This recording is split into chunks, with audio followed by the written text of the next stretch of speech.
Welcome. If you're tired of seeing those persistent red notification dots on your Discord mobile app, you're not alone.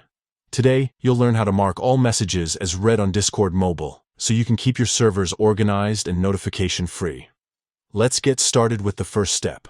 Open the Discord app on your mobile device. Make sure you're logged into your account and can see the list of servers on the left side of your screen. Next, look through your servers for any with unread messages. These are usually highlighted with a small dot or a number, indicating how many unread messages you have. To clear these notifications, simply long press on the server icon you want to manage. Just press and hold your finger on the server's icon for a second or two. After you long press, a menu will pop up with several options. Among these, you'll see an option labeled Mark as Read. Go ahead and tap on Mark as Read. Instantly, all unread messages in that server will be cleared, and the notification dot will disappear. If you have multiple servers with unread messages, just repeat this process for each one.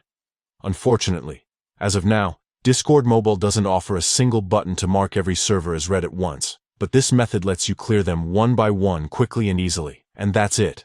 With these simple steps, you can keep your Discord app tidy and free from distracting unread message notifications. No more hunting through endless channels or feeling overwhelmed by missed messages. Just a quick long press and a tap and you're all caught up. If you found this guide helpful, consider sharing it with friends who might need a little Discord cleanup themselves. Thanks for watching, and enjoy your clutter-free Discord experience.